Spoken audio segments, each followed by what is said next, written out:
Hello everyone. Welcome to EPG Pathshala. I am Dhiman Bhattacharya, Assistant Professor of Comparative Literature, Center for Comparative Literature, Bhasha Bhavan, Vishwabharati. The author of this particular course is Dr. Shagota Bhattacharya. This particular course deals with Canadian literature and this module deals with multiculturalism in Canada. The learning objectives of this particular module are: what is multiculturalism? When did Canada adopt multiculturalism as an official policy? Who were the people responsible who drafted the policy of multiculturalism in Canada? The after effects of adopting this policy of multiculturalism in Canada. Multiculturalism in Canada. Canada is often described as a multicultural nation. Simply stated, it means that Canadians do not belong to any one cultural background, race, or heritage. Instead, Canadians reflect a vast diversity of cultural heritages and racial groups. This diversity is a result of centuries of immigration. All Canadians, with the exception of the native people, trace their origins to an immigrant past. However, this does not imply that the majority of Canadians today are immigrants. According to Statistics Canada, only about 16% of today's Canadian citizens were born outside Canada. It also states that anyone who wants to immigrate to Canada may not do so, since immigration to Canada is a privilege and not a birthright. As per the government policies since the 1900s, Canada has remained selective as to who may enter the country and, equally important, who may not. During most of the 17th and 18th centuries, immigration continued. Settlers came mainly from Britain, including English, Scots, and Irish. Many were drawn to the opportunities of the New World, while others, including many Scots and Irish, escaped the famine and starvation which forced them to vacate their homelands. Many Americans too moved north to acquire more land. The 19th century, particularly the second half of it, saw migration to Canada from other nations, including the non-whites. In the years before the American Civil War, Europeans were joined by thousands of black slaves who had escaped by following the Underground Railway northward into Canada. After the Canadian Confederation in 1867, thousands of Chinese laborers were imported as workers to build the Canadian Pacific Railway. On the Pacific coast, other Chinese joined the rush of fortune hunters from all over the world. The demands of the labor market also made it inevitable that South Asian and Southeast Asian immigrants find employment in the Canadian job market. Hence, by the 20th century, Canada was battling with immigrants coming from various parts of the world and belonging to various ethnicities. Many of them were not desired by the government. Also, there were some who wished to stay only for a short period of time to earn first money and go back to where they came from. Well, before the Second World War, Canada was already home to people from a wide range of cultural backgrounds. But not everyone was equally welcomed in Canada. It was a commonly accepted notion that Canada was a land of the whites, and hence non-whites were mostly considered foreigners or others. It was considered that since their race, color, religion, or customs were different from Canadians, They would find it difficult to mix in the society and be suitable citizens. While the government needed laborers in work in the prairies, forests, factories, and mines, the Canadian public in general detested the idea of hiring, in the process allowing entry of colored immigrants into the country. The growing fear was that these non-whites can never assimilate and fit into the Canadian society at large. Thus, the general public resented their entry into the land. The French Canadians also feared that the growing number of colored immigrants might tip Quebec's delicate French-English political and social balance in favor of the non-French. As anti-immigrant sentiment started to spread, the public demand that the government restrict immigration. To this, the government responded with a set of new regulations. Since the 1900s, the admission of Eastern Europeans was made difficult. Asian immigration was further prohibited and Canada's door was almost closed to the Jews. With the onset of the Great Depression in the 1930s, immigration seeking jobs were understandably not welcome. Like many other countries, Canada locked her doors to jobless immigrants, a policy which was also continued throughout the Second World War. Following the war, those who believed that immigrants and their children posed a cultural problem sought the answer in assimilation. Public policy pressurized immigrants and more particularly their children to job aside their ethnic traditions and integrate themselves into the ways of English Canada. In this particular slide, we'll see the ethnic origin, the responses, and Canada in the 1996. The source is Statistics Canada 1998. If we look at the ethnic groups and origins, primarily they were the French, the English, the Chinese, the Italian, German, Scottish, and South Asian. If we look at the single responses, then we will see that the French were primarily at the top of this list. There were other major concerns like the percent single origin in total population combined with single multiple responses and then the percentage of combined origin. The next table 2 talks about the South Asian population in Canada according to places of origin. Source Statistics Canada, Census of Population 2002. If you look at the countries of origin, they include India, Sri Lanka, Pakistan, Bangladesh, and Fiji. Next, in the next column, we see South Asian immigrants before 1971, then from 1971 to 1980.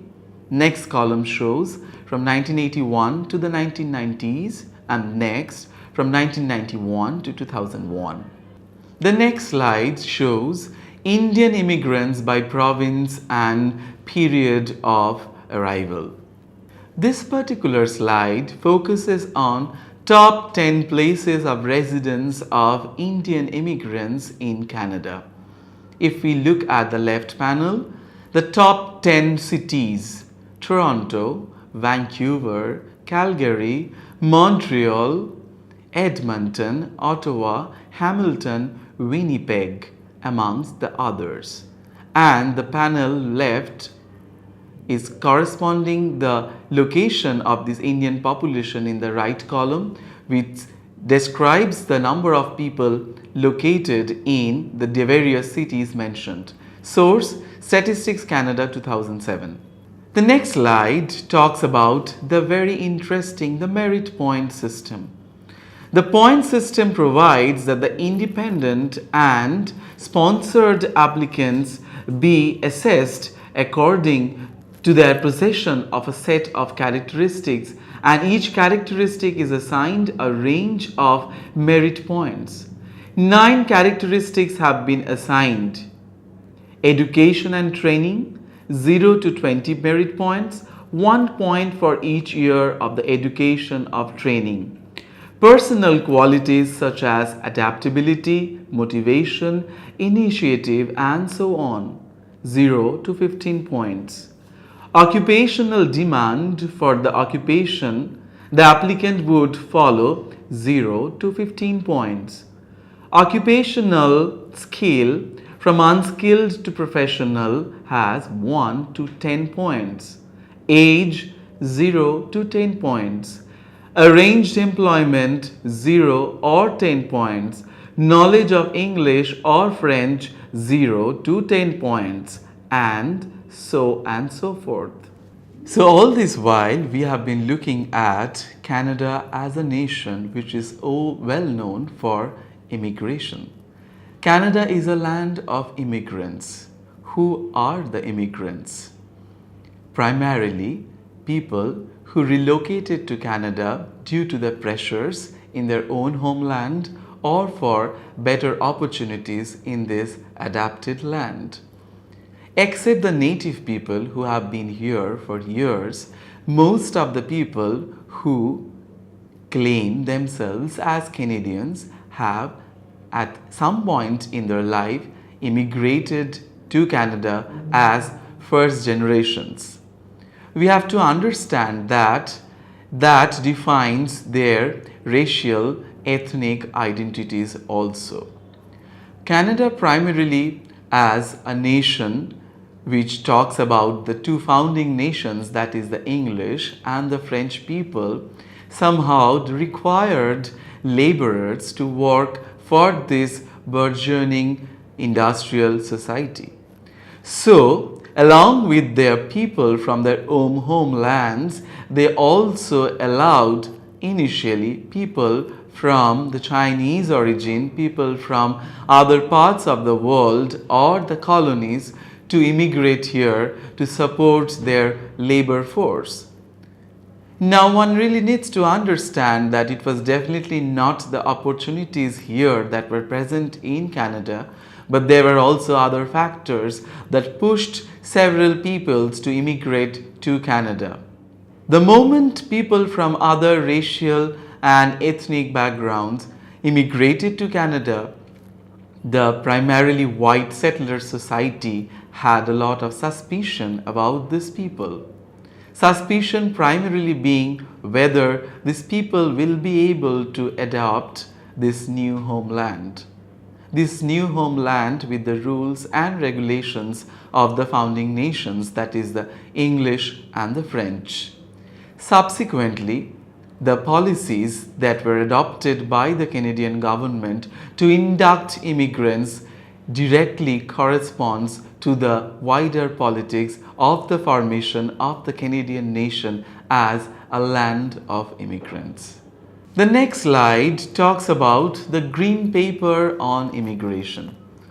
The Green Paper on Immigration was tabled in the House of Commons in February 3rd, 1975.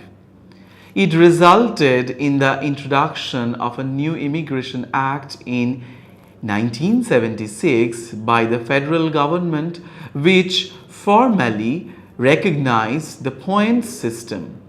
The same categories were not retained but were given different point values.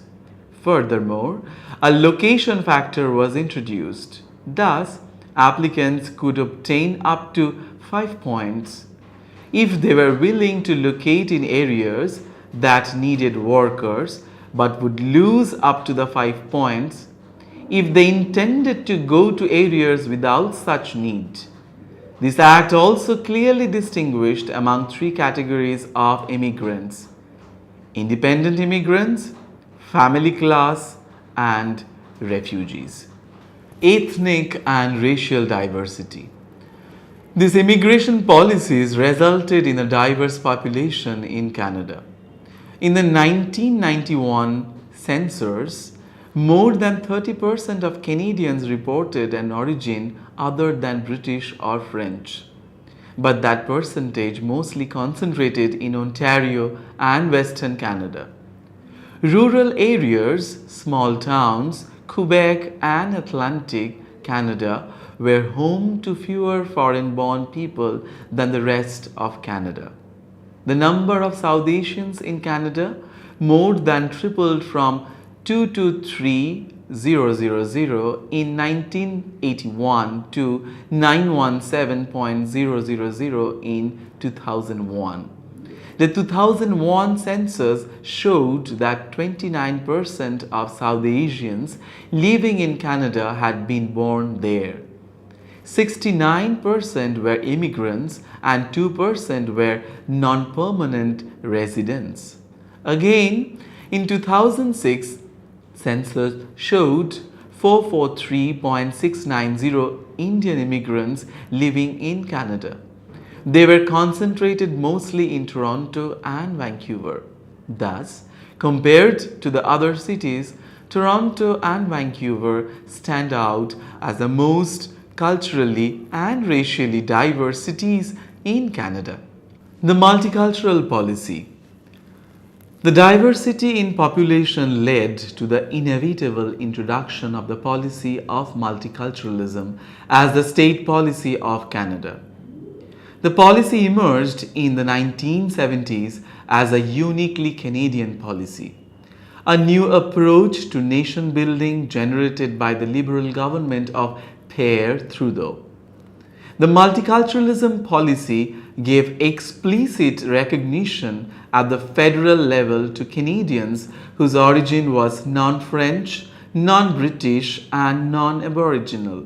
Thus, the policy served to reconfigure expressions of the Canadian identity in a way that was inclusive of ethnic, cultural and racial minorities.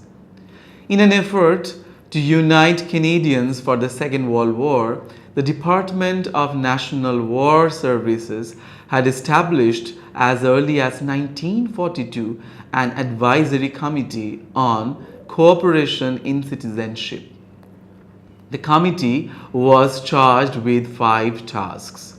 1. To maintain contact with Canadian citizens of non-British and non-French origin and to seek to interpret their view to the government and to the Canadian public generally. 2. To cooperate with the Director of the Bureau of Public Information in distributing news to the foreign language presses in Canada and in explaining public policy as it develops. 3. To maintain close relationships with the Canadian Broadcasting Corporation, the National Film Board and other similar services, and the Canadian Council for Education in Citizenship. 4. To encourage cultural activities which may promote mutual understanding and esteem between Canadian citizens of different origin. 5. To interest itself in situations that appear to be producing misunderstanding, dissatisfaction, or discord among groups of Canadians of European origins, non-French and non-British, or between these groups and other Canadian citizens, and, if it is thought advisable, to make representations with respect to such situations to the appropriate bodies or authorities. The B&B Commission. Several factors influenced the introduction of multiculturalism policy. Like all political parties, it was a product of its time and a result of political necessity. The 1960s were marked by increasingly troubled English-French relations in Canada. In 1963, in response to the Quiet Revolution in Quebec, which led to a reinvigorated French-Canadian nationalism, Liberal Prime Minister Pearson established the Royal Commission on Bilingualism and Biculturalism, the B&B Commission.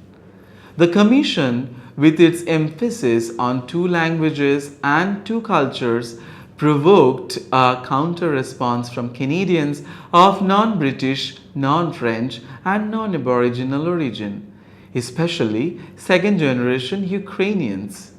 This third force feared that the state would not value their contributors and defined them as second-class citizens. They argued that they had endured the Great Depression along with other Canadians, had sacrificed their children to the national war front, and declared themselves to be one bit less Canadians. According to their argument, there should be a new meeting or a new model of citizens participating in the larger society, a model that would address pluralism of ethnic groups. Unlike the melting pot model of the United States America, the idea of a cultural mosaic was preferred. So, with the influx of people from all across the world gathering together to work for this nation called Canada, required a policy that would also be able to regulate all these people who had their own idea of a particular nation. The growing discontent amongst the French and English in the 1960s, other historical factors like the Great Depression contributed in a formulation of the multicultural policy in Canada. The multicultural policy was drafted keeping in mind the melting pot policy of the presence of the big brother called the United States America. That does not necessarily mean that the multicultural policy in Canada or multiculturalism in Canada became a favorite for all the people who had migrated. People like the Ukrainians, they had serious reservations about this policy because they felt that probably this way of inclusion would create a class of second-class citizens. Main aspects of the multicultural policy. As articulated by Trudeau, the policy of multiculturalism was to involve four main aspects. First, state funding was to be given to the ethnocultural groups for cultural maintenance. Second, cultural barriers to full participation in Canadian society were to be removed. Third, cultural interchange has to be promoted. Fourth, official language training for immigrants in Canada must be mandatory. The main feature of the new multiculturalism policy was the funding given to support ethnic minority associations. Thus, multiculturalism was an addition to the other groups which received funding from the Canadian state as part of the post-war era. The funding was given to the Multiculturalism Directorate with the Department of the Secretary of State. From the beginning and up to 1981, funds were given mainly for folklore activists, dance troupes and theatre, and to a lesser extent for instructions in languages other than English or French. This generated severe criticisms from left-leaning academics in the 1970s who viewed the policy as merely symbolic and largely ineffective or ineffectual in transforming power relations. The policy gave minimum financial support to minorities to combat racism, at most spending $27 million a year, and obscured both class and gender inequalities within minority communities. Prospects for the future. How far multiculturalism as a state policy has succeeded till date remains a debatable proposition. The policy has been criticized too often by people of color who feel that it is nothing more than a policy of ghettoization of the minority communities. Canadians of white origin, on the other hand, have felt that the policy has been used to propagate and extend undue favors to the other cultures. The initial fear that a multicultural nation would encourage the influx of unsuitable immigrants has come true to a certain extent. The nation has failed to admit only those who would be able to assimilate quickly into the mainstream Canadian society, and thus today's Canada is a mixture of various cultures and traditions. The greater the diversity of the racial and cultural mix, the greater is the need for tolerance and openness in accepting one another as fellow Canadians. With globalization and the ever-increasing movement of people from one country to another, the challenge of appreciating and accommodating cultural differences has become a universal experience. In that sense, a multiculturalism policy is the only solution for a state with such diverse population. It only needs to be seen that the policy is implemented in a proper manner so that every citizen should enjoy in equality the benefits that are put on paper. So as far as this module is concerned, it dealt primarily with the nation that we know as Canada, as a nation which is ever welcoming to the immigrants. But it requires a better understanding of how multiculturalism as a policy was adopted by the Canadian government in the 1970s and the subsequent after effects of these policies.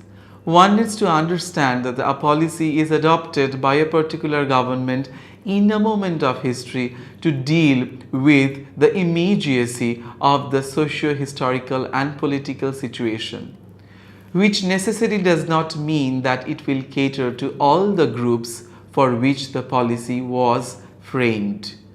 Primarily, multiculturalism was seen as an ostrich-like effort to combat the various discontents presented in the society of then Canada, because the group of new Canadians, especially the people of color who had migrated from several parts of the world, especially the third world, for better opportunities vis-a-vis education, job opportunities, felt that this was definitely an eyewash and an effort to propagate the founding nations, that is the English and the French people's own interest.